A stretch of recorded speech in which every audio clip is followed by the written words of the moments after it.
നമുക്ക് ബേസിക്സ് ആണ് നമ്മളുടെ ബിസിനസ്. നമ്മൾക്ക് അറിയാം, നമ്മളൊരു ബിസിനസ്സുമായിട്ട് നമ്മളുടെ ഓപ്പർച്യൂണിറ്റി ഒരു ബിസിനസ് ഓപ്പർച്യൂണിറ്റിയാണ്. ബിസിനസ് ഓപ്പർച്യൂണിറ്റി നമ്മൾ പല ബിസിനസ്സുകൾ കണ്ട്, എല്ലാ ബിസിനസ്സിലും അതിൻ്റെതായ ഓരോ രീതികളുണ്ട് നമുക്കറിയാം. പച്ചക്കറി കച്ചവടം ചെയ്യണം, തുണി കച്ചവടം ചെയ്യണം, എല്ലാത്തിനും അതിൻ്റെതായ രീതികളുണ്ട്. ആംബിയൻ ബിസിനസ്സും അതുപോലെ തന്നെ അതിൻ്റെതായ ഒരു രീതിയിൽ വേണം ചെയ്യാൻ. ഇതിനൊരു സിസ്റ്റം ഉണ്ട്, ആ സിസ്റ്റം അനുസരിച്ചാണ് നമ്മൾ ചെയ്യുന്നത്. ഇതിലിപ്പോൾ ഇത് നമ്മൾ സിസ്റ്റത്തിൽ നമ്മൾ പറഞ്ഞത് 953 BAB, അതാണ് നമ്മൾ ഫോളോ ചെയ്യുന്ന സിസ്റ്റം. അതിൽ നമുക്ക് 4+1 ബേസിക്സ് എന്ന് പറഞ്ഞിട്ട് കുറച്ച് ബേസിക് കാര്യങ്ങളുണ്ട്. ഈ ബിസിനസ്സിലേക്ക് നമ്മൾ സ്റ്റാർട്ട് ചെയ്ത് കഴിഞ്ഞാൽ ബേസിക് ആയിട്ട് നമ്മൾ ചെയ്യേണ്ട കുറച്ച് കാര്യങ്ങളാണ് ഇന്ന് നമ്മൾ പറയുന്നത്. ബേസിക് ഓഫ് ആംബിയൻ ബിസിനസ്, അതാണ് നമ്മൾ ഇന്ന് ഡിസ്കസ് ചെയ്യാൻ പോകുന്നത്. നമ്മൾ ഈ ബിസിനസ്സിൽ നമ്മൾ ആരുടെയെങ്കിലും ഫ്രണ്ടിൻ്റെയോ റിലേറ്റീവ്സിൻ്റെയോ അല്ലെങ്കിൽ ഏതെങ്കിലും പരിചയക്കാരൻ്റെയോ ഒരു ഇൻഫ്ലുവൻസിലായിരിക്കാം നമ്മൾ ഈ ബിസിനസ് അല്ലെങ്കിൽ ഈ ഓപ്പർച്യൂണിറ്റി ആയിട്ട് അസോസിയേറ്റ് ചെയ്യുന്നത്. എന്തെങ്കിലുമൊക്കെ ബെനിഫിറ്റ് ഉണ്ടായേക്കാം എന്നുള്ളൊരു ലക്ഷ്യം, ഒരു ഒരു ഒരു ഉൾവിലിയിലെ ഭാഗത്തായിരിക്കും നമ്മളിത് ഈ ഓപ്പർച്യൂണിറ്റിയുമായിട്ട് അസോസിയേറ്റ് ചെയ്യുന്നത്. അപ്പോൾ നമ്മൾക്ക് ഏറ്റവും കൂടുതൽ ഈ ഒരു ആകാംക്ഷ ഉള്ളതെന്ന് വെച്ചാൽ ഇതെന്താണ്, എങ്ങനെയാണ് എന്നുള്ളതാണ് നമ്മൾ ഏറ്റവും കൂടുതൽ ആകാംക്ഷ ആയിട്ട് വരാൻ പോകുന്നത് നമ്മുടെ മനസ്സിൽ. അപ്പോൾ നമ്മൾ ആദ്യം പഠിക്കും ഇത് എന്താണെന്ന് പഠിക്കാൻ പോകുന്നു, ഇത് എങ്ങനെയാണെന്ന് പഠിക്കാൻ പോകുന്നു, ഇതെല്ലാം നമ്മൾ ചെയ്യാൻ പോകുന്നു.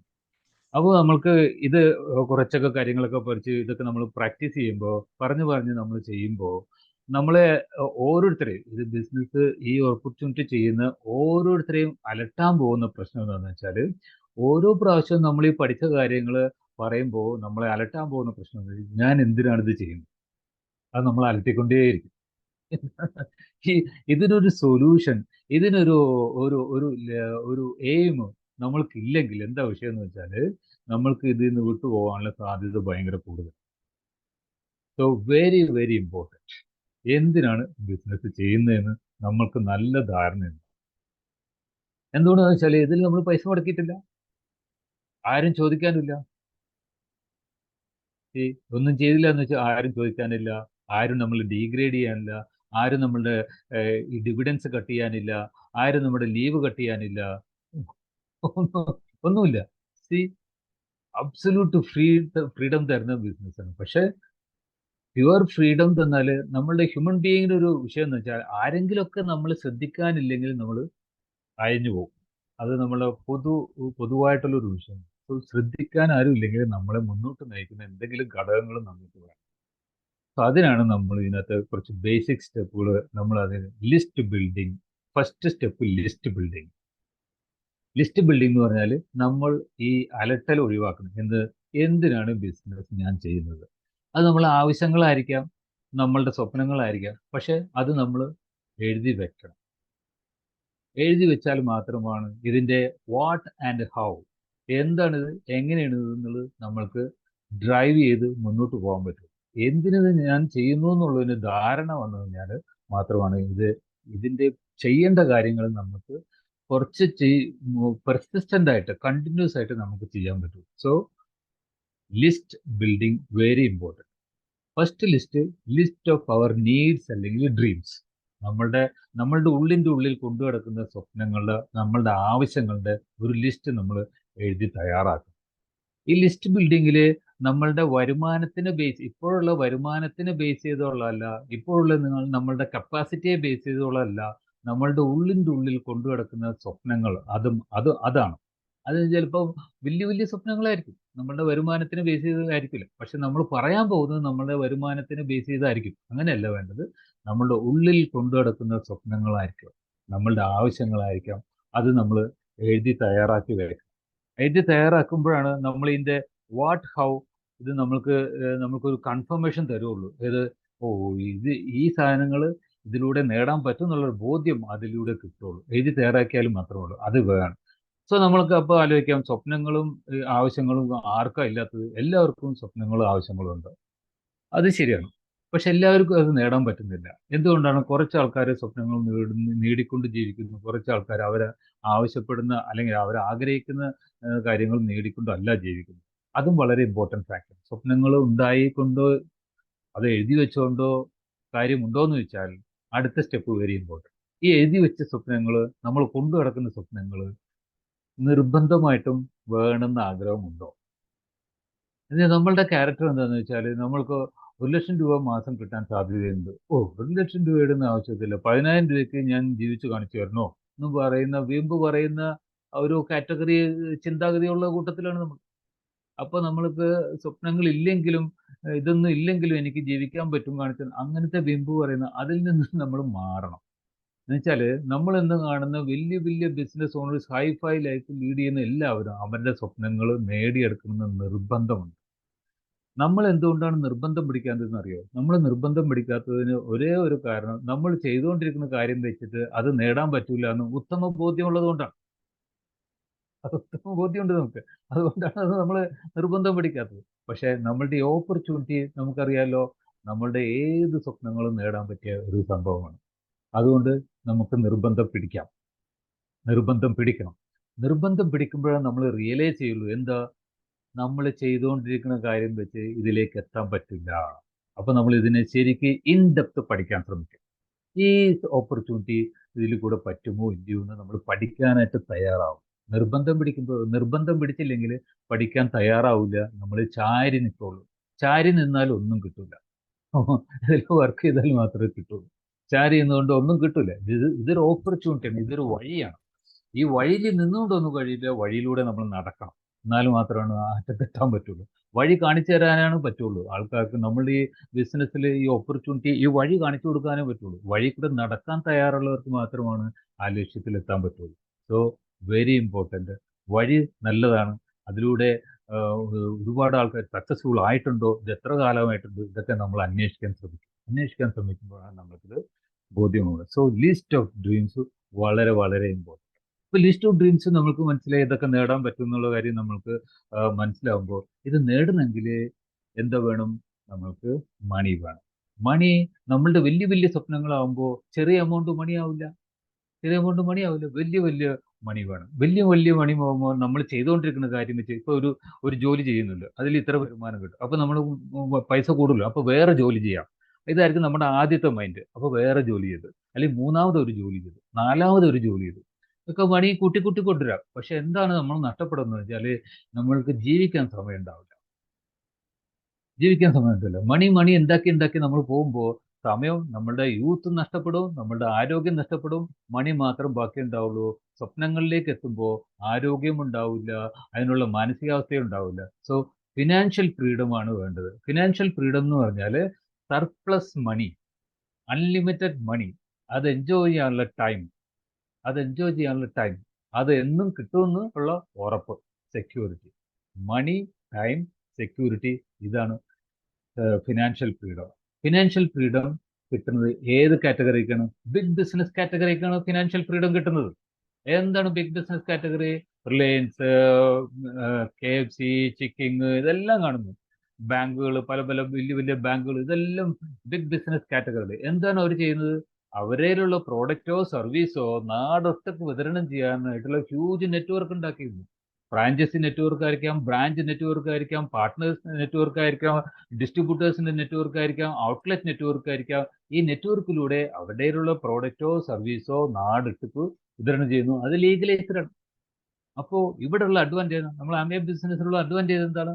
നമ്മളുടെ product ready, company ready, product ready, different types of product എല്ലാം റെഡി. ഇനി നമ്മൾക്ക് എന്താ വേണ്ടത്? നമ്മൾക്കിത് നാടൊട്ടക്ക് വിതരണം ചെയ്യാനുള്ള നെറ്റ്വർക്ക് വേണം. ഇവിടെ നമ്മൾ എന്താ ബിൽഡ് ചെയ്യുന്നത്? പാർട്ട്നേഴ്സ് നെറ്റ്വർക്കാണ്. നെറ്റ്വർക്ക് ഓഫ് കസ്റ്റമേഴ്സ് വേണം, നെറ്റ്വർക്ക് ഓഫ് പാർട്ട്നേഴ്സ് വേണം. ഓരോ പാർട്ട്ണർക്കും അവർക്കറിയാവുന്ന കസ്റ്റമേഴ്സിനെ ഡീൽ ചെയ്യുന്നു. പുറത്ത് ഓരോ ഔട്ട്ലെറ്റും ഓരോ ഫ്രാഞ്ചൈസിയും അതാത് ഏരിയയിലുള്ള കസ്റ്റമേഴ്സിനെ ഡീൽ ചെയ്യുന്ന പോലെ നമ്മളിവിടെ കണ്ടെത്തുന്ന ഓരോ പാർട്ട്നേഴ്സും അവർക്കറിയാവുന്ന കസ്റ്റമേഴ്സിനെ ഡീൽ ചെയ്യുന്നു. അങ്ങനെ എല്ലാ പാർട്ട്നേഴ്സും കൂടി ഹ്യൂജ് കസ്റ്റമേഴ്സിലേക്ക് പ്രോഡക്റ്റ് എത്തുന്നു. ഇതാണ് ബ്യൂട്ടിഫുൾ പാർട്ട്. സെയിം ചാൻസ് ആണ്, പക്ഷെ നമ്മൾക്ക് റിസ്ക് ഫ്രീ ആയിട്ട് ചെയ്യാം. പക്ഷെ അപ്പം നമുക്കുള്ള സാധ്യത ഒന്ന് ആലോചിച്ച് നോക്കിക്കേ. നമ്മൾക്ക് ആ ബിഗ് ബിസിനസ് കാറ്റഗറിയിലേക്ക് പോകാനുള്ള ഒരു സാധ്യത നമ്മളുടെ കയ്യിലുണ്ട്. അതിന് നമ്മൾക്ക് എന്താ വേണ്ടത്? Network, partners. അതെന്താ പാർട്ട്നേഴ്സ്? എന്താ കസ്റ്റമേഴ്സ്? എന്താ ആളുകളാണ്. അപ്പൊ നമ്മളുടെ അടുത്ത് എന്ത് വേണം? List of people. നമുക്ക് ലിസ്റ്റ് ഓഫ് പീപ്പിൾ വേണം, എന്നാൽ മാത്രമേ നടക്കുള്ളൂ. അപ്പൊ രണ്ട് ടൈപ്പ് ലിസ്റ്റ് ഓഫ് ഡ്രീംസ് വേണം, ലിസ്റ്റ് ഓഫ് പീപ്പിൾ വേണം. ലിസ്റ്റ് ഓഫ് ഡ്രീംസ് നമ്മളെ മുന്നോട്ട് നയിക്കാൻ, ലിസ്റ്റ് ഓഫ് പീപ്പിൾ നിങ്ങൾക്ക് ഫിനാൻഷ്യൽ ഫ്രീഡം നൽകാൻ വേണ്ടിയിട്ടുള്ള ഒരു ഒരു ഒരു ഒരു എന്താണ് റോ മെറ്റീരിയൽ. അപ്പൊ ഇത് രണ്ട് ലിസ്റ്റ് കഴിഞ്ഞു. ഇത് ലിസ്റ്റിന് വേണമെങ്കിൽ നമുക്കൊരു സ്ക്രൂട്ടിനി ചെയ്യാം, ഒരു സിസ്റ്റമാറ്റിക് ആയിട്ട് ചെയ്യാം. ഫ്രണ്ട്സ് എന്നുള്ളൊരു ഒരു പദം ഉപയോഗിച്ചിട്ട് നമുക്ക് എഫ് പറഞ്ഞ ഫ്രണ്ട്സിന്റെ ഒരു ലിസ്റ്റ്, ആർ എന്ന് പറഞ്ഞ റിലേറ്റീവ്സിന്റെ ഒരു ലിസ്റ്റ്, ഐ എന്ന് പറഞ്ഞ ഇൻസ്റ്റിറ്റ്യൂഷൻസിന്റെ ഒരു അത് പഠിച്ച സ്ഥാപനങ്ങളിലുള്ള അവരുടെ ആൾക്കാരുടെ ഒരു ലിസ്റ്റ്, ഇ എന്ന് പറഞ്ഞ എഞ്ചിനീയേഴ്സ് എംപ്ലോയീസ് ആവാം, എൻ എന്ന് പറഞ്ഞ നെയ്ബേഴ്സ് ആവാം, ഡി എന്ന് പറഞ്ഞ ഡോക്ടേഴ്സ് ഹെൽത്ത് പ്രൊഫഷണൽസ് ആവാം, എസ് എന്ന് പറഞ്ഞാൽ സ്ട്രേഞ്ചേഴ്സ് ആവാം. ഇങ്ങനെ നമ്മൾ സിസ്റ്റമാറ്റിക് ആയിട്ട് ചെയ്യാം. സിസ്റ്റമാറ്റിക് ആയിട്ട് ചെയ്താൽ ഡിസിപ്ലിൻഡ് ആയിട്ട് നമുക്ക് കവർ ചെയ്ത് പോവാം. സോ ലിസ്റ്റ് ബിൽഡ് ചെയ്ത് കഴിഞ്ഞാൽ പിന്നെ നമുക്ക് അടുത്ത സ്റ്റെപ്പ് എന്താ? Contacting and inviting. Contacting and inviting നമ്മൾ ഇവരോട് നമ്മൾ ഷെയർ ചെയ്താലല്ലേ ഇവരെ നമ്മൾ കോണ്ടാക്ട് ചെയ്യണം. എങ്ങനെ കോണ്ടാക്ട് ചെയ്യും? നമ്മൾ പറയാം, നമ്മൾ ആദ്യം എങ്ങനെയാണ് നമ്മുടെ തൊട്ടടുത്ത ഫ്രണ്ട്സ് റിലേറ്റീവ്സിലൂടെയാണ് നമ്മളിത് എക്സ്പാൻഡ് ചെയ്യാൻ പോകുന്നത്. അതിന് നമ്മൾ അവരെ നേരിട്ട് കോണ്ടാക്ട് ചെയ്യുന്നു. നമ്മൾ വിളിക്കുന്നു, നമ്മൾക്ക് അവരോട് ഞാൻ പറയുന്നു, ഞാനൊരു പാർട്ട് ടൈം ആയിട്ട് ഒരു ബിസിനസ് ചെയ്യുന്നുണ്ട്, ഒരു ഗ്ലോബൽ ബിസിനസ്സാണ്, പാർട്ട്ണർഷിപ്പ് ബിസിനസ്സാണ്, ഞാൻ ഒരു നല്ല ക്വാളിറ്റി പാർട്ട്നേഴ്സിനെ അന്വേഷിച്ചുകൊണ്ടിരിക്കുന്നു, ഞാൻ അതുകൊണ്ടാണ് നിന്നെ വിളിച്ചത്, ഇതൊന്ന് കേട്ട് നോക്കൂ, നല്ലൊരു പാർട്ട്ണർ നിന്റെ ജീവിതത്തിൽ ഒരുപാട്, എൻ്റെ ജീവിതത്തിൽ മാറ്റം ഉണ്ടാക്കാൻ പറ്റുമെന്ന് എനിക്ക് മനസ്സിലായി. അപ്പോൾ നിന്നെ എനിക്കറിയാം, നിന്റെ ജീവിതത്തിൽ മാറ്റം ഉണ്ടാക്കാൻ സഹായിക്കുന്ന ഒരു പ്രോജക്റ്റാണ്, പിന്നെ നമ്മൾക്കൊരു പാർട്ട്ണർഷിപ്പ് ചെയ്യാമെങ്കിൽ നല്ലതാണ്, ഇതൊരു ഐഡിയ ഉണ്ട്, നല്ലൊരു പ്രോജക്റ്റാണ്, കേട്ടു നോക്കും, എപ്പോഴാണ് നിനക്ക് സമയം? ഈ കോണ്ടാക്ടിങ് ആൻഡ് ഇൻവൈറ്റിങ്ങിൽ സമയം ഷെഡ്യൂൾ ചെയ്യാൻ വേണ്ടിയിട്ടാണ് നമ്മൾ സെറ്റ് ചെയ്യുന്നത്. സമയം കണ്ടെത്തുക, എപ്പോഴാണ് സൗകര്യപ്പെട്ട സമയം എപ്പോഴാണ്. അല്ലെങ്കിൽ നമ്മൾ ചിലപ്പോൾ നമ്മൾ ഏതെങ്കിലും ഒരു ഫംഗ്ഷന് പോകുമ്പോൾ ടോക്ക് വരുമ്പോൾ ഒരു രക്ഷയില്ല, സമയമില്ല, ഒട്ടും സമയമില്ല, ജോലി കഴിഞ്ഞിട്ട് വീട്ടിൽ. അപ്പോൾ നമ്മൾ ചോദിക്കുന്നു, നിനക്ക് സമയം എപ്പോൾ നിനക്ക് സമയം കിട്ടും? അപ്പോൾ എപ്പോൾ സമയം കിട്ടുമെന്ന് എനിക്കറിയില്ല, നിനക്ക് സമയം ഉണ്ടാക്കുന്നതിന് താല്പര്യമുണ്ടോ? എങ്കിൽ എൻ്റെ അടുത്ത് ഒരു ഐഡിയ, നല്ലൊരു ഐഡിയ ഉണ്ട്, നല്ലൊരു പ്രോജക്റ്റ് ഉണ്ട്, എപ്പോഴാണ് നിനക്ക് സമയം? അല്ലെങ്കിൽ നമ്മൾ സംസാരിക്കുമ്പോൾ കിട്ടുന്നതുകൊണ്ട് ഒന്നും മതിയാവുന്നില്ല, ഒരു രക്ഷയില്ല, അനങ്ങാൻ പറ്റുന്നില്ല, 5 പൈസ ഇല്ല, 20-ാം തീയതി കഴിഞ്ഞാൽ പോക്കറ്റ് കാലിയാണ്. 1-ാം തീയതി ഭയങ്കര രാജാവ്, ആദ്യത്തെ ആഴ്ച രാജാവ്, രണ്ടാമത്തെ ആഴ്ച ഇത് 20-ാം തീയതി കഴിയുമ്പോൾ പോക്കറ്റ് കാലി, ഒരു രക്ഷയില്ല. അപ്പോൾ നിനക്ക് എക്സ്ട്രാ വരുമാനം ഉണ്ടാക്കുന്ന താല്പര്യമുണ്ടോ? എങ്കിൽ എൻ്റെ അടുത്ത് നല്ലൊരു പ്രോജക്റ്റ് ഉണ്ട്, അപ്പോൾ എപ്പോഴാണ് നിനക്ക് സമയം? ഇതാണ് കോണ്ടാക്ടിങ് ആൻഡ് ഇൻവൈറ്റിംഗ് നമ്മൾ ചെയ്യുന്നത്. കോണ്ടാക്ടിങ് ആൻഡ് ഇൻവൈറ്റിംഗ് നമ്മൾ കഴിഞ്ഞാൽ show the plan, show the product. Third step എന്ന് പറഞ്ഞാൽ show the plan, show the product. Show the plan. Show the plan എന്താണ് നമ്മുടെ പ്ലാനിന്റെ പ്രത്യേകത? പ്ലാൻ ഒരു 64 ഇയേഴ്സ് പ്രൂവൺ പ്ലാനാണ്. കഴിഞ്ഞ 64 കൊല്ലമായിട്ട് ലക്ഷക്കണക്കിന് ആൾക്കാരുടെ ലൈഫിൽ ചേഞ്ചസ് ഉണ്ടാക്കാൻ സഹായിച്ച പ്രൂവൺ പ്ലാനാണ്. മോർ ദാൻ 100 കൺട്രീസിൽ ഇത് ഓപ്പറേറ്റ് ചെയ്യുന്നുണ്ട് ഈ പ്ലാൻ. അപ്പോൾ പ്രൂവൺ പ്ലാനാണ്, ഒരു പ്രൂവൺ പ്ലാനാണ്. ബിഗ് ബിസിനസ് കാറ്റഗറിയിലേക്ക് മാറാൻ പറ്റിയ ഒരു പ്ലാനാണ്. പ്രോഡക്റ്റ് ബേസ്ഡ് പ്ലാനാണ്, പ്രോഡക്റ്റ് ബേസ്ഡ് ബിസിനസ്സാണ്. ദെൻ ഇറസ്പെക്റ്റീവ് ആർക്ക് വേണമെങ്കിലും ഓപ്പറേറ്റ് ചെയ്യാം. ജോഗ്രഫി വിഷയമില്ല, എവിടെ താമസിക്കുന്ന വിഷയമില്ല, ഏത് കാറ്റഗറിയിൽ പെടുന്ന വിഷയമില്ല, ഈ റിലീജിയൻ പ്രശ്നമില്ല, കാസ്റ്റ് പ്രശ്നമില്ല, എഡ്യൂക്കേഷൻ പ്രശ്നമില്ല, എക്കണോമിക് സ്റ്റാറ്റസ് പ്രശ്നമില്ല, ജെൻഡർ പ്രശ്നമില്ല, ഏത് ആൾക്കാർക്ക് വേണമെങ്കിലും ഓപ്പറേറ്റ് ചെയ്യാൻ പറ്റുന്ന ഒരു പ്ലാനാണ്. പിന്നെ കംപ്ലീറ്റ് ഫ്രീഡം തരുന്ന പ്ലാനാണ്. Any time, anywhere, any with anybody, any season. ഈ പ്ലാനിന്റെ പ്രത്യേകത അത്ര വണ്ടർഫുൾ പ്ലാനാണ്. പിന്നെയോ അൺലിമിറ്റഡ് ഇൻകം പൊട്ടൻഷ്യലാണ്. അൺലിമിറ്റഡ് ഇൻകം പൊട്ടൻഷ്യലാണ്. പിന്നെ നോ ഹൈറാർക്കി. ഹൈറാർക്കി എന്ന് പറഞ്ഞാൽ നമ്മൾ ഇന്ന് കാണുന്ന എല്ലാ എംപ്ലോയ്മെന്റിലും ഒരു manager, senior boss, officer, chairman, അങ്ങനെ പൊസിഷനിൽ ഇങ്ങനെ ഒരു പിരമിഡിലാണ് എല്ലാ ജോബുകളും. നമ്മൾക്കൊരു ഹയർ പോസ്റ്റിലേക്ക് പോകണമെങ്കിൽ അവിടെ ഇരിക്കുന്ന ആൾ പോയിട്ട് വേണം. അത് ഹൈറാർക്കി ബേസ്ഡാണ്. താഴെ കിടക്കുന്നത് താഴെ കീപ്പ് ചെയ്ത് പോകുന്നത് ഹൈറാർക്കി ബേസ്ഡാണ്. ഇവിടെ ഹൈറാർക്കി ബേസ്ഡ് അല്ല. നമ്മൾ എപ്പോൾ ബിസിനസ് സ്റ്റാർട്ട് ചെയ്തു എന്നുള്ളൊരു വിഷയമല്ല. എപ്പോൾ ബിസിനസ് സ്റ്റാർട്ട് ചെയ്തു, എന്ത് ചെയ്തു, എത്ര വോളിയം ക്രിയേറ്റ് ചെയ്തു. നമ്മൾക്ക് ഒരു 10 ലക്ഷം രൂപയുടെ ബിസിനസ് ടേൺ ഓവർ ഒരു സെയിൽസ് ടീം ഉണ്ടെങ്കിൽ നമ്മൾക്ക് മാക്സിമം നമുക്ക് 1.5 ലക്ഷം രൂപ കിട്ടും. നമ്മൾക്ക് 3 പാർട്ട്നേഴ്സിന്റെ 3 സെയിൽസ് ടീം ഉണ്ടെങ്കിലോ എമറാൾഡ് ലെവലിലേക്ക് പോകുക. സോ ഇവിടെ ഹൈറാർക്കി ഇല്ല. നമുക്ക് ധൈര്യമായിട്ട് കാണിക്കാം, ആർക്ക് വേണമെങ്കിലും ധൈര്യമായിട്ട് കാണിക്കാം. നമ്മൾ ആരെയും ട്രാപ്പ് ചെയ്യുന്നില്ല. സോ നമുക്ക് എങ്ങനെയൊക്കെ കാണിക്കാൻ പറ്റും? 1-on-1 നേരിട്ട് പോയി കാണിക്കാം. 1-on-1 എന്ന് പറയും, നേരിട്ട് ഒരാളായിട്ട് ഇൻവൈറ്റ് ചെയ്ത് നമുക്ക് നേരിട്ട് പോയി കാണിക്കാം. അല്ലെങ്കിൽ ഗ്രൂപ്പായിട്ട് നമുക്ക് വീട്ടിൽ വിളിച്ച് നമുക്ക് കാണിക്കാം. ഓൺലൈനിൽ കാണിക്കാം. ഓൺലൈനിൽ നമുക്ക് എന്ത് ചെയ്യാൻ പറ്റും? നമ്മൾക്ക് എല്ലാ വ്യാഴാഴ്ചയും നടക്കുന്ന ബിസിനസ് മീറ്റിലേക്ക് കണക്ട് ചെയ്യാം, വെബിനാറിലേക്ക് കണക്ട് ചെയ്യാം. അല്ലെങ്കിൽ ഓൺലൈനായിട്ട് സൂം വഴി നമ്മൾക്ക് തന്നെ കാണിച്ചു കൊടുക്കാം. ഏത് രീതിയിലും വേണമെങ്കിലും നമുക്ക് ബിസിനസ് പ്ലാൻ കാണിച്ചു കൊടുക്കാം. പക്ഷേ ഈ ബിസിനസ് പ്ലാനിന്റെ പ്രത്യേകത ഏതൊരാളുടെ ലൈഫിലും വ്യക്തമായ മാറ്റം ഉണ്ടാക്കാൻ സഹായിക്കുന്ന ഒരു ബിസിനസ് പ്ലാനാണ്. നമ്മൾ പറഞ്ഞു കൊടുക്കാൻ പോകുന്ന ആളുടെ ലൈഫിൽ നമ്മളെക്കാൾ മെച്ചപ്പെട്ട രീതിയിലേക്ക് പോകാൻ പറ്റുന്ന ഒരു ഓപ്പർച്യൂണിറ്റിയാണ് നമ്മൾ കാണിച്ചു കൊടുക്കാൻ പോകുന്നത്. സോ വെരി വണ്ടർഫുൾ ഓപ്പർച്യൂണിറ്റിയാണ് നമ്മൾ ഷെയർ ചെയ്യുന്നത്. അവൻ്റെ ലൈഫിൽ മെച്ചം ഉണ്ടാക്കാൻ പോകുന്നു, മറ്റുള്ളവരെ സഹായിക്കാൻ പോകുന്ന ഒരു പ്രൊജക്റ്റാണ് നമ്മൾ കാണിക്കുന്നത്. സോ ആ മെൻറ്റാലിറ്റിയിൽ വേണം നമ്മൾ കാണിക്കാൻ. ഓരോ പ്രാവശ്യം നമ്മൾ ബിസിനസ് പ്ലാൻ കാണിച്ച് കഴിയുമ്പോൾ ഷോ ദ പ്ലാൻ കഴിഞ്ഞാൽ ഷോ ദ പ്രോഡക്റ്റ്. പ്രോഡക്റ്റിനെ കുറിച്ച് നമ്മൾ പറയണം. പ്രോഡക്റ്റിന്റെ പ്രത്യേകത എന്താ? ഹൈ ക്വാളിറ്റി പ്രോഡക്റ്റ് ആണ്. ഇന്ന് ഒരു ബിസിനസ് ഏതൊരു നമ്മൾക്ക് ക്വാളിറ്റി നമ്മൾ കോംപ്രമൈസ് ചെയ്തിട്ട് ലോ കോസ്റ്റിൽ ബിസിനസ് ഒക്കെ തുടങ്ങാം. പക്ഷെ അതൊക്കെ സർവൈവ് ചെയ്യാൻ പ്രയാസമാണ്. ക്വാളിറ്റിയിൽ വിട്ടുവീഴ്ച ചെയ്ത് കഴിഞ്ഞാൽ ബിസിനസ് സർവൈവ് ചെയ്യില്ല. ലോങ് ടേം ബെനിഫിറ്റ് തരണമെങ്കിൽ ക്വാളിറ്റി വേണം, ഹൈ ക്വാളിറ്റി വേണം. ബെസ്റ്റ് ഇൻ ക്ലാസ് പ്രോഡക്റ്റ് ആണ് നമ്മൾക്ക് ഇന്ന് അവൈലബിൾ ആവുന്ന സൊസൈറ്റിയിൽ അവൈലബിൾ ആവുന്ന പ്രോഡക്റ്റിന് ബെസ്റ്റ് ഇൻ ക്ലാസ് പ്രോഡക്റ്റ് ആണ്, എക്കോ ഫ്രണ്ട്ലി പ്രോഡക്റ്റ് ആണ്. ഡിഫറെന്റ് സെഗ്മെന്റ് പ്രോഡക്ട്സ് ഉണ്ട്, ഡിഫറെന്റ് ടൈപ്പ് ഓഫ് കസ്റ്റമേഴ്സിനെ ഡീൽ ചെയ്യാൻ പറ്റുന്ന പ്രോഡക്റ്റ് ഉണ്ട്. കറണ്ട് മനുഷ്യന് ആവശ്യമുള്ള പ്രോഡക്റ്റ് ആണ്, ഫ്യൂച്ചറിസ്റ്റിക് പ്രോഡക്റ്റ് ആണ്, കറണ്ട് പ്രോബ്ലം സോൾവിങ് പ്രോഡക്റ്റ് ആണ്.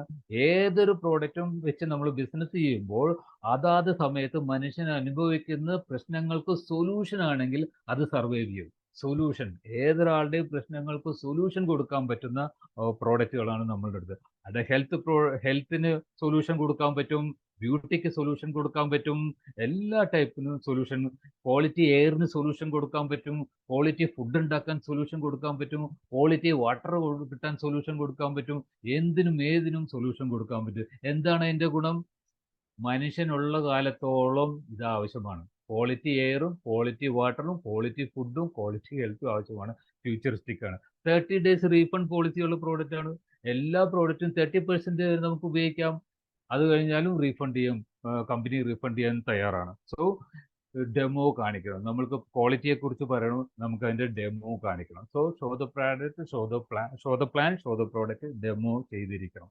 സോ തേർഡ് സ്റ്റെപ്പ് കഴിഞ്ഞു. നാലാമത്തെ സ്റ്റെപ്പ് എന്ന് പറഞ്ഞാൽ ഫോളോ അപ്പ്. ഇതൊക്കെ നമ്മൾ പറഞ്ഞു കാണിച്ചു കഴിഞ്ഞ് നമ്മൾക്ക് അദ്ദേഹത്തിനോട് സംസാരിക്കാൻ സംശയങ്ങളുണ്ടാവും. ഓരോ സംശയങ്ങളുണ്ടാവും. നമുക്ക് സംശയങ്ങൾ ക്ലിയർ ചെയ്യണം. അദ്ദേഹത്തിന് സംശയങ്ങൾ നമ്മൾ ക്ലിയർ ചെയ്ത് കൊടുക്കണം. എന്തൊക്കെ ഒറ്റയ്ക്കല്ല, നമ്മൾക്കിത് ഒറ്റയ്ക്കല്ല നമ്മൾ ചെയ്യുന്നത്. നമ്മളെ സഹായിക്കാൻ ഒരു ടീമുണ്ട്. നമ്മൾ ഒരുമിച്ചാണ് ബിൽഡ് ചെയ്യുന്നത്. ഇത് എഡ്യൂക്കേഷൻ, നമ്മളെ സപ്പോർട്ട് ചെയ്യാനും നമ്മളിത് ബിസിനസ് മാനായിട്ട് ചിന്തിക്കാനും എഡ്യൂക്കേറ്റ് ചെയ്യാനും നമ്മളെ സഹായിക്കാൻ ആളുകളുണ്ട്. ഓൺലൈനിൽ നമ്മൾക്ക് ചെയ്യാൻ പറ്റും. നമുക്ക് ഓൺലൈനിൽ തന്നെ പാർട്ട്നേഴ്സിനെയും നമ്മൾക്ക് കസ്റ്റമേഴ്സിനെ നമുക്ക് രജിസ്റ്റർ ചെയ്യാൻ പറ്റും. വീട്ടിലിരുന്ന് തന്നെ നമുക്ക് ചെയ്യാൻ പറ്റും. റിസ്ക് ഫ്രീ ആണ്. നമുക്ക് ഈ ഒരു ബിസിനസ് ഇതിലേക്ക് മാറാൻ പറ്റിയ നമുക്ക് ഓഡിയോ പ്രോഗ്രാമുകളുണ്ട്, ബുക്കുകളുണ്ട്, നമുക്ക് ഫംഗ്ഷൻ ഉണ്ട്. അതായത് നമ്മൾക്ക് ഓഡിയോ പ്രോഗ്രാം കേൾക്കണം, ബുക്ക് വായിക്കണം, ഫംഗ്ഷൻ അറ്റൻഡ് ചെയ്യണമെന്ന് പറയുന്നതിന് പകരം നമ്മളെ ഒരു ബിസിനസ് മാനായിട്ട് മാറ്റാൻ സഹായിക്കുന്ന ഓഡിയോ പ്രോഗ്രാമുകളുണ്ട്, ബുക്കുകളുണ്ട്, അതെല്ലാം ഫങ്ഷൻസുകളുണ്ട്. ഇതെല്ലാം നമ്മൾക്ക് നല്ല രീതിയിൽ നമ്മളെ ഒരു ബിസിനസ് മാനായിട്ട് നമുക്ക് കൺവേർട്ട് ചെയ്യാൻ പറ്റും. നമുക്ക് പിന്നെ അത് മാത്രമല്ല, ഞാനിപ്പോൾ ഒരു ഡോക്ടറാണ്. എൻ്റെ ഡ്യൂട്ടി ടൈം കഴിഞ്ഞിട്ട് ബാക്കി കിട്ടുന്ന ടൈമാണ്. അപ്പോൾ നമ്മൾക്ക് അത് കൺവേ ചെയ്യാൻ ഞാൻ എങ്ങനെ സമയം കണ്ടെത്തും? അദ്ദേഹത്തിന് പറ്റിയ സമയം കണ്ടെത്തിക്കോളും. മനസ്സിലായോ? സോ നമ്മളോട് പറയുന്ന കമ്പനി പറഞ്ഞ് നമ്മൾ ആദ്യം കുറച്ച് പ്രോഡക്റ്റ് എടുത്ത് ഉപയോഗിക്കണം. പ്രോഡക്റ്റ് എടുത്ത് ഉപയോഗിച്ച് കഴിയുമ്പോൾ അതിൻ്റെ ക്വാളിറ്റിയും അതിൻ്റെ റീഫണ്ട് പോളിസിയും നമ്മളത് മനസ്സിലാക്കുമ്പോൾ നമുക്ക് വളരെ ഈസി ആയിട്ട് നമുക്കിത് ബിസിനസ് കൺവേ ചെയ്യാനും ഡെവലപ്പ് ചെയ്യാനും പറ്റും. അതുമാത്രമല്ല, ഇതിൻ്റെ സക്സസ് സ്റ്റോറികൾ കേൾക്കുമ്പോൾ നമ്മൾക്കും ഇത് ഡെവലപ്പ് ചെയ്യാൻ പറ്റും, നമുക്ക് ഉത്തമ ബോധ്യം വരും. സോ അങ്ങനെ ഫോളോ അപ്പിൽ നല്ലൊരു അദ്ദേഹമായിട്ട് റാപ്പോ ബിൽഡ് ചെയ്യണം. നമ്മളൊരു ടീമിനെ, ഈ ടീമിൽ ആരൊക്കെയുണ്ട്, ടീം ലീഡേഴ്സ് ആരൊക്കെയുണ്ട്, ഇവരൊക്കെ നമ്മളെ സപ്പോർട്ട് ചെയ്യുന്നു, ഇവരൊക്കെ എവിടെയുള്ളതാണ്, ഇതൊക്കെ ഏതെല്ലാം എഡ്യൂക്കേഷൻ കഴിഞ്ഞവരാണ്, ഇവരൊക്കെ ചെയ്യുന്നുണ്ടല്ലോ. അങ്ങനെ കുറേ കാര്യങ്ങൾ അദ്ദേഹത്തിന് കിട്ടുമ്പോൾ അദ്ദേഹത്തിന് ഒരു ബിലീഫ് കിട്ടും. എനിക്കും ഇതൊക്കെ ചെയ്യാൻ പറ്റുന്നുള്ളൊരു ബിലീഫും നമ്മളായിട്ടുള്ള റാപ്പും കിട്ടും. അതാണ് ഫോളോ അപ്പ് ചെയ്യുന്നത്. ഇതെല്ലാം കഴിഞ്ഞ് അദ്ദേഹം സ്റ്റാർട്ട് ചെയ്യാൻ തീരുമാനിച്ചു കഴിഞ്ഞാൽ സ്റ്റാർട്ട് ക്വാളിറ്റി ബിസിനസ് ഓണർ. എങ്ങനെ സ്റ്റാർട്ട് ചെയ്യണമെന്ന് വെച്ചാൽ ഇത് പ്രോഡക്റ്റ് എടുത്തത് നമ്മൾ പൊട്ടിക്കുക, പ്രോഡക്റ്റ് നമുക്ക് ഉപയോഗിക്കേണ്ട രീതി പറഞ്ഞു കൊടുക്കുക, അത് ഉപയോഗിക്കുന്ന ബെനിഫിറ്റ് നമ്മൾ പറഞ്ഞു കൊടുക്കുക. പിന്നെ നമുക്ക് എല്ലാവരും വെൽ ഡ്രസ്ഡ് ആയിട്ട് നമുക്ക് നല്ലതായിരിക്കും. പിന്നെ ഈ ഒരു ബിസിനസ് സ്റ്റാർട്ട് ചെയ്യുമ്പോൾ പ്രൗഡ് തോന്നണം, നമ്മൾക്ക് അഭിമാനം തോന്നണം. എന്തെങ്കിലുമൊക്കെ സ്റ്റാർട്ട് ചെയ്യുന്ന രീതിയിലാവരുത്, നമ്മൾക്ക് അഭിമാനത്തോടു കൂടി ചെയ്യാൻ പറ്റുന്ന രീതിയിൽ നമ്മളതിനെ സ്റ്റാർട്ട് ചെയ്യണം. വളരെ ഇമ്പോർട്ടൻസ് കൊടുത്ത് സ്റ്റാർട്ട് ചെയ്യിക്കണം. സോ ഇതാണ് നമുക്ക് 4+1 ബേസിക് ആയിട്ട് ചെയ്യേണ്ട കാര്യങ്ങൾ. സോ ഇതെല്ലാം നമ്മൾ നോട്ട് ചെയ്യണം. ഈ 5 സ്റ്റെപ്പുകളും നമ്മൾ ഫോളോ ചെയ്യേണ്ടത്. ഈ 5 സ്റ്റെപ്പുകൾ ഇതിനെ ഒരു പ്രോസസ്സിലൂടെ കടത്തിവിട്ടാൽ മാത്രമാണ് നമ്മൾക്കിത് ബെനിഫിറ്റ് ആവുള്ളൂ. ഈ പ്രോസസ്സ് 3 സ്റ്റെപ്പിലൂടെ കടത്തിവിടുക. Awkward, mechanical, natural. ഇത് 3 സ്റ്റെപ്പുകളിലൂടെ കടത്തിവിടും. എന്ന് വെച്ചാൽ ഈ പറയുന്ന സ്റ്റെപ്പുകളൊന്നും നമ്മൾക്ക് പരിചയമുള്ള സ്റ്റെപ്പുകളല്ല. നമ്മൾ പല ഫീൽഡിലും ജീവിക്കുകയും പല കാര്യങ്ങൾ ചെയ്തുകൊണ്ടിരിക്കുന്ന ആളുകളാണ്. അതിൽ എക്സ്പെർട്ട് ആയിരിക്കും. ഈ പറയുന്ന കാര്യങ്ങളൊന്നും നമ്മൾക്ക് പരിചയമില്ല. പലതും നമുക്ക് ചെയ്യാൻ ഇഷ്ടപ്പെട്ടിട്ടുണ്ടാവില്ല. ഓക്വേർഡ് എന്ന് പറഞ്ഞാൽ വിചിത്രമായിട്ട് തോന്നാം, അരോചകമായിട്ട് തോന്നാം, ഇഷ്ടപ്പെടാത്തതായിട്ട് തോന്നാം. നമ്മൾ ചിന്തിക്കുന്നത് നമ്മളൊരു എന്റർപ്രന്യൂർ ആണ്, ബിസിനസ് സ്റ്റാർട്ട് ചെയ്തേക്കണാണ്. കൊച്ചു ചിറ്റിലപ്പള്ളി ഇതുപോലെ ബിസിനസ് സ്റ്റാർട്ട് ചെയ്തപ്പോൾ അദ്ദേഹത്തിന് ആ പ്രോഡക്റ്റ് സൈക്കിളിൽ കൊണ്ടുവച്ച് നടന്ന് എത്രയോ ആളുകളോട് സംസാരിച്ചു.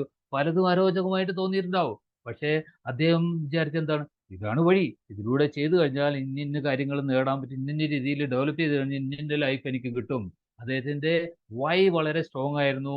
ഇത് ചെയ്തു കഴിഞ്ഞാൽ ബിസിനസ് എക്സ്പാൻഡ് ചെയ്ത് കഴിഞ്ഞാൽ അപ്പോൾ അദ്ദേഹം മനഃപൂർവ്വം ഇഷ്ടമില്ലാത്ത ആണെങ്കിലും അത് ചെയ്യാൻ തയ്യാറാവുന്ന ഡിസിഷൻ അതാണ് വേണ്ടത്. അത് നമുക്ക് വേണം. ഒക്കോടായിരിക്കും ഇത് ചെയ്യുന്ന രീതിയിൽ പലതും ഇഷ്ടപ്പെടാത്തതായിരിക്കും. പക്ഷെ എന്തുകൊണ്ടാണ് ചെയ്യാൻ തയ്യാറാണ്? ഇതാണ് എൻ്റെ വഴി. ഇതിലൂടെ ചെയ്താലാണ് ഇന്ന രീതിയിൽ ചെയ്ത് ഇന്ന രീതിയിൽ ഡെവലപ്പ് ചെയ്താലേ എനിക്ക് ചെയ്യാൻ പറ്റും. ധീരുഭായ് അംബാനി എന്തെല്ലാം കാര്യങ്ങൾ ചെയ്യുന്നു. പെട്രോൾ ബങ്കിൽ നിന്നു, തുണി കച്ചവടം ചെയ്തു, വഴിയോര കച്ചവടം ചെയ്തു. ഇതെല്ലാം അരോചകമായി തോന്നിയിട്ടുണ്ടാവാം. പക്ഷേ അതെല്ലാം ചെയ്യാൻ തയ്യാറാവുന്ന തീരുമാനമാണ്. നമ്മൾക്ക് ഞാൻ പഠിക്കുമ്പോൾ തന്നെ നമ്മൾക്ക് അവിടെ ചെല്ലുമ്പോൾ ഡെഡ് ബോഡികളായിട്ട് നമുക്ക് ഇഷ്ടപ്പെടാത്ത പല കാര്യങ്ങളും ഡെഡ് ബോഡിയായിട്ട് ഡീൽ ചെയ്യുന്നത്. ഒരു ഡെഡ് ബോഡി ടച്ച് ചെയ്ത് കഴിയുമ്പോൾ നമ്മൾ കുളിച്ച് കുറിയോട്ട് എന്തൊക്കെ കാര്യങ്ങൾ ചെയ്തിട്ടാണ് വീട്ടിൽ കിടന്നത്. നമ്മൾ അവിടെ കിടന്ന് അതിന്മേൽ കിടന്ന് മറിഞ്ഞ് അത് ജസ്റ്റ് കൈ കഴുകി അപ്പം തന്നെ ഭക്ഷണം കഴിച്ച് ഇതെല്ലാം ഇഷ്ടപ്പെടാത്ത കാര്യങ്ങളാണ്. പക്ഷേ ഇത് ചെയ്ത് കഴിഞ്ഞാൽ ഇതിലൂടെ ഇതാണ് ചെയ്യേണ്ടതെന്നുള്ള ബോധ്യം വന്നു. ഇത് ചെയ്ത് കഴിഞ്ഞ് ഞാൻ ഇങ്ങനെ ആയി കഴിഞ്ഞാൽ നമ്മൾ നല്ലൊരു ഡോക്ടറായിട്ട് മാറാൻ പറ്റും. അതുപോലെ തന്നെ ഇതിന്റെ സ്റ്റെപ്പുകളെല്ലാം ഇത് ചെയ്ത് കഴിഞ്ഞാൽ അതും നമ്മൾ നമ്മളുടെ ഇന്റലിജൻസ് കൊണ്ട് മനസ്സിലാക്കി അത് മനഃപൂർവ്വം ചെയ്യുന്നതാണ്. സോ അത് നമ്മൾ മനഃപൂർവ്വം ചെയ്തെടുത്തു കഴിഞ്ഞാൽ എംബിഎ ബിസിനസിന്റെ അഡ്വാൻറ്റേജ് എന്താ? പുറത്ത് കാണുന്ന എല്ലാ സംഭവങ്ങളും ഇത് ഒറ്റയ്ക്ക് നേരിടണം. ഇവിടുത്തെ അഡ്വാൻറ്റേജ് നമ്മളുടെ അപ്ലയൻസ് ഉണ്ടാവും. ഒരാളോട് സംസാരിക്കാൻ നമ്മുടെ കൂടെ ആളുണ്ട്. എത്ര ബ്യൂട്ടിഫുൾ ആണ്. നമ്മൾക്ക് എന്ത് സ്ട്രെസ്സാ ഉള്ളത്. ഈ ഓക്വേർഡ് സിറ്റുവേഷൻ നമുക്ക് കവർ ചെയ്യാൻ എളുപ്പമാണ്. അപ്പൊ ഈ ഓക്വേർഡ് സിറ്റുവേഷൻ നമ്മളുടെ അപ്ലൈൻ്റെ സഹായത്തോടു കൂടി നമ്മൾ റിപ്പീറ്റ് ചെയ്യണം. അതിൽ നിന്ന് നോളജ് അവിടെ അപ്പൊ ഈ അപ്ലൈൻ നമ്മളുടെ കൂടെയുള്ള ടീം ലീഡർ വന്ന് നമ്മളെ സഹായിക്കുമ്പോൾ നമ്മൾ വേറെ എവിടെയെങ്കിലും പോയി ഫോൺ വിളിച്ച് അപ്പുറത്തെ കാര്യം ഇപ്പുറത്തെ കാര്യം അന്വേഷിക്കാൻ പോകരുത്. ഇവിടെ എന്താണ് സംസാരിക്കുന്നത്, നമ്മുടെ ടീം ലീഡർ എന്താണ് സംസാരിക്കുന്നത് ശ്രദ്ധിക്കണം. അത് ശ്രദ്ധിക്കണം. ഇത് നമ്മൾക്ക് പ്രാക്ടീസ് ചെയ്യണം. ഇത് അറിയണം. അതിൽ നിന്ന് നോളജ് ഉണ്ടാക്കണം. പ്രോഡക്റ്റ് നോളജ് ഉണ്ടാക്കണം. ബിസിനസ് നോളജ് ഉണ്ടാക്കണം. അപ്പൊ അത് ഓക്വേർഡ് ആയിട്ടുള്ള ആ പൊസിഷൻ നമ്മൾ റിപ്പീറ്റ് ചെയ്ത് അപ്ലൈൻ്റെ കൂടെ നിന്ന് റിപ്പീറ്റ് ചെയ്ത് നോളജ് ഉണ്ടാക്കുമ്പോൾ ചെയ്യുമ്പോൾ നമ്മൾക്ക് ഒരു ഒരു ഒരു ചാൻസ് നമുക്ക് ഫീൽ ചെയ്യും. അത് കൊള്ളാലോ, ഇത് ചാൻസ് ഉണ്ട്, ഒരു പോസിബിലിറ്റി ഉണ്ട്, ഇതിൽ ഞാൻ വിചാരിച്ച കാര്യങ്ങൾ നേടാനുള്ള പോസിബിലിറ്റി ഉണ്ടെന്ന് മനസ്സിലാവും. ഈ പോസിബിലിറ്റി മനസ്സിലാവുമ്പോൾ നമ്മൾക്ക് റിയലൈസ് ചെയ്യും ഇത് ഞാൻ ചെയ്യേണ്ട ആവശ്യകത ഉണ്ട്. എൻ്റെ പോസിബിലിറ്റി എൻ്റെ ഡ്രീമിലേക്ക് എത്തണമെങ്കിൽ ഇത് ഞാൻ ചെയ്യണം. അപ്പൊ നമ്മൾ എന്ത് ചെയ്യും? അടുത്ത സ്റ്റെപ്പിലേക്ക് കടക്കും. മെക്കാനിക്കൽ സ്റ്റെപ്പിലേക്ക്. എന്താണ് മെക്കാനിക്കൽ സ്റ്റെപ്പ്? ഇതെന്താണ് പറയുന്നത് നമ്മളെല്ലാം എഴുതി തയ്യാറാക്കി അച്ചടി ഭാഷയിൽ നമ്മൾ പറഞ്ഞു കൊടുക്കും. നമ്മളെ ബ്രെയിൻ കൊണ്ടായിരിക്കും നമ്മൾ പറയുന്നത്. അതിൽ ഡിറ്റോ ആയിട്ട് വിടാതെ കാര്യങ്ങൾ എഴുതി വെച്ച് ഇതെല്ലാം ഇങ്ങനെ ബ്രെയിൻ കൊണ്ട് നമ്മൾ ഓർത്ത് നമ്മൾ പറയുന്നുണ്ടാവും. മെക്കാനിക്കലാണ്, യാന്ത്രികമായിട്ടായിരിക്കും പറയുന്നത്. പക്ഷെ അത് പറയണം. ചിലപ്പോൾ തെറ്റും. അത് അത് വിഷയമില്ല. പറയാൻ തയ്യാറാവണം മനഃപൂർവ്വം. മെക്കാനിക്കൽ സ്റ്റേജിൽ നമ്മൾ പറയാൻ തയ്യാറാവുമ്പോൾ നമ്മൾക്ക് വിശ്വാസങ്ങൾ കൂടും. ഏത് പോസിബിലിറ്റി എന്നെക്കൊണ്ടും പറ്റും, എനിക്കിത് നേടാൻ പറ്റും എന്നുള്ള വിശ്വാസത്തിലേക്ക് നമ്മൾ കടക്കും. മെക്കാനിക്കൽ സ്റ്റേജ് നമ്മൾ കവർ ചെയ്തേ മതിയാവുള്ളൂ. മെക്കാനിക്കലായിരിക്കും പറയുന്നത്, മെക്കാനിക്കലായിരിക്കും, യാന്ത്രികമായിരിക്കും. പക്ഷെ അത് പറയാൻ തയ്യാറാകുമ്പോൾ ഈ ഒരു പ്രോജക്റ്റ് അങ്ങനെ അവതരിപ്പിച്ചു തുടങ്ങും. എങ്ങനെ ഡിറ്റോ ആയിട്ട് അത് കറക്റ്റായിട്ട് പറഞ്ഞു കൊടുക്കും. അതിലൂടെ നമുക്ക് പ്രാക്ടീസ് ചെയ്യുക. അതിലൂടെ നോളജ് ഉണ്ടാക്കുമ്പോൾ നമ്മളിത് റിപ്പീറ്റ് ചെയ്ത് വരുമ്പോൾ നമ്മൾ അടുത്ത സ്റ്റേജിലേക്ക് കിടക്കും. നാച്ചുറൽ, അതായത് നാച്ചുറലായിട്ട് ഒരു ടെൻഷൻ ആയാസരഹിതമായിട്ടുള്ള സിറ്റുവേഷനിലേക്ക് കിടക്കും. ആയാസരഹിതം എന്ന് പറഞ്ഞാൽ സ്ട്രെസ് ഫ്രീ ആവും, ഈസി ഗോയിങ് ആവും. സ്ട്രെസ് ഫ്രീ ആവുമ്പോൾ ഈസി ഗോയിങ് ആവുമ്പോൾ എന്താ വിഷയം എന്ന് വെച്ചാൽ നമ്മളുടെ സ്വന്തം ലാംഗ്വേജിൽ നമ്മളുടെ ഇമോഷണൽ ബ്ലെൻഡ് ചെയ്ത് ഹൃദയം കൊണ്ട് സംസാരിക്കും. മെക്കാനിക്കൽ സ്റ്റേജുകളിൽ നമ്മൾ ബ്രെയിൻ കൊണ്ടായിരിക്കും സംസാരിക്കുന്നത്. നമ്മളിത് റിപ്പീറ്റ് ചെയ്ത് കഴിയുമ്പോൾ നമ്മൾ ഈസി ഗോയിങ് ആയിരിക്കും, കംഫർട്ടബിൾ ആവും, സ്ട്രെസ് ഫ്രീ ആകുമ്പോൾ നമ്മൾ ഹൃദയം കൊണ്ട് സംസാരിക്കും. നമ്മുടെ സ്വന്തം ലാംഗ്വേജ് കൊണ്ട് നമ്മൾ സംസാരിക്കും. നമ്മളുടെ ജീവിതാനുഭവത്തിലൂടെ നമ്മൾ സംസാരിക്കും. അങ്ങനെ സംസാരിക്കുമ്പോൾ വളരെ എളുപ്പമാണ് ആ ഒരു പറയുന്ന ആളിലേക്ക് ട്രാൻസ്ഫർ ചെയ്യപ്പെടാൻ. ബുദ്ധി കൊണ്ട് സംസാരിക്കുമ്പോൾ അവർ സ്കെപ്റ്റിക്കലായിരിക്കും. അത് ചാൻസിന് കുറവാണ്. പക്ഷെ ഹൃദയം കൊണ്ട് സംസാരിക്കുമ്പോഴാണ് കൂടുതൽ ചാൻസ് വരുന്നത്. ഹൃദയം കൊണ്ട് സംസാരിക്കുമ്പോഴുള്ള ഗുണം നമ്മൾ ഈസി ഗോയിങ് ആയിരിക്കും സംഭവം. നമ്മൾ സംസാരിക്കാൻ പോകുന്ന, സംസാരിച്ചു കൊണ്ടിരിക്കുന്ന വ്യക്തിയുടെ പ്രോബ്ലം എന്താണെന്ന് അറിഞ്ഞിട്ട് അതിന് സൊല്യൂഷനായ രീതിയിൽ നമ്മൾ ഈ ബിസിനസ് പ്ലാൻ പറഞ്ഞു കൊടുക്കും. അത് ആദ്യമേ നമ്മൾ ജസ്റ്റ് പ്രൊജക്റ്റ് അവതരിപ്പിക്കും. പക്ഷേ നമ്മൾ ഹൃദയം കൊണ്ട് ഈസി ഗോയിങ് ആകുമ്പോൾ മാത്രമാണ് ഈ വ്യക്തിക്ക് എന്താണ് ആവശ്യം, അയാളുടെ സംസാരത്തിൽ നിന്ന് അയാളുടെ ആവശ്യകത നമ്മൾക്ക് മനസ്സിലാക്കിയിട്ട് അതിന് സൊല്യൂഷനുള്ള രീതിയിലായിരിക്കും നമ്മളിത് പറഞ്ഞു കൊടുക്കുന്നത്. അപ്പോൾ ഇതില് ആക്ടിവിറ്റീസ് നമ്മൾക്ക് ഈ 3 സ്റ്റേജിലൂടെ കടന്നു പോകുമ്പോൾ നമ്മൾ വളരെ കംഫർട്ടബിൾ ആവും. ഇതിന്റെ ആക്ടിവിറ്റീസ് കംഫർട്ടബിൾ ആവും. നമ്മൾക്ക് ഒരു ആയാസരഹിതമാവും, സ്ട്രെസ് ഫ്രീ ആയിരിക്കും. സ്ട്രെസ് ഫ്രീ ആയിട്ട് കാര്യങ്ങൾ ചെയ്തു തുടങ്ങുമ്പോൾ നമ്മൾ ഇഷ്ടപ്പെടാൻ തുടങ്ങും. നമ്മൾ ഈ സ്ട്രെസ് ഫ്രീ ആയിട്ട് ചെയ്യുന്ന കാര്യങ്ങൾക്ക് നമുക്ക് ഇഷ്ടപ്പെടാൻ പറ്റുള്ളൂ. പക്ഷേ സ്ട്രെസ് ഫ്രീ ആവുന്നത് ഈ 3 സ്റ്റേജിലൂടെ കടന്നാൽ മാത്രമാണ് സ്ട്രെസ് ഫ്രീ ആവുള്ളൂ. ഇഷ്ടപ്പെടാതെ ചെയ്യുമ്പോൾ മാത്രമാണ് നമ്മൾ സ്ട്രെസ് ഫ്രീ ആവുള്ളൂ. സ്ട്രെസ് ഫ്രീ ആവുമ്പോൾ നമ്മൾ ഇഷ്ടപ്പെടാൻ തുടങ്ങും. ഇഷ്ടപ്പെടാൻ തുടങ്ങുമ്പോൾ, ഇഷ്ടപ്പെട്ട കാര്യങ്ങൾ ചെയ്തു തുടങ്ങുമ്പോൾ നമ്മൾ പാഷനേറ്റ് ആവും. പാഷനേറ്റ് ആയി കഴിഞ്ഞാൽ മറ്റുള്ളവരുടെ ജീവിതത്തിൽ ഈ ചേഞ്ചസ് ഉണ്ടാക്കാൻ പോകുന്ന എക്സൈറ്റ്മെന്റ് എൻ്റെ ജീവിതത്തിലും മറ്റുള്ളവരുടെ ജീവിതത്തിലും എൻ്റെ ജീവിതത്തിൽ വളരെ സിഗ്നിഫിക്കന്റ് ആയി എത്രയോ ആളുകളുടെ ജീവിതത്തിലാണ് ഞാൻ ചേഞ്ച് വരുത്തുന്നത് എന്നുള്ള എക്സൈറ്റ്മെന്റോട് കൂടിയാണ് നമ്മൾ പാഷനേറ്റ് ആവും. പാഷനേറ്റ് ആയിട്ട് ചെയ്യുമ്പോൾ മാത്രമാണ് ബിസിനസ് എക്സ്പ്ലോഡ് ചെയ്യുള്ളൂ. സോ ഈ 3 സ്റ്റെപ്പിലൂടെ ഏറ്റവും നല്ല റിസൾട്ട് എക്സ്പ്ലോഷൻ ആയിട്ട് റിസൾട്ട് തരുന്നത് ഈ 3 സ്റ്റെപ്പിലൂടെ ഈ ബേസിക് സ്റ്റെപ്പുകൾ ഈ 3 ആഹ് ഈ സ്റ്റേജിലൂടെ കടത്തിവിട്ടാൽ മാത്രമാണ് നമുക്കത് നേടിയെടുക്കാൻ പറ്റും. സോ ഇതാണ് 4+1 ബേസിക്സ്. ഈ ഓക്വേർഡ് സ്റ്റേജിലൂടെ അരോചകമായിരിക്കും, ചെയ്യണം. മെക്കാനിക്കലായിട്ട് ചെയ്യണം. അത് കഴിയുമ്പോഴാണ് നമ്മൾ ഫ്രീ ആവുള്ളൂ. ഫ്രീ ആയി കഴിയുമ്പോഴാണ് ഇത് ഇഷ്ടപ്പെട്ടു തുടങ്ങുള്ളൂ. ഇഷ്ടപ്പെടുമ്പോഴാണ് ലൈഫ് ചേഞ്ച് ആവുള്ളൂ. So that's all from my end. With that, I conclude back to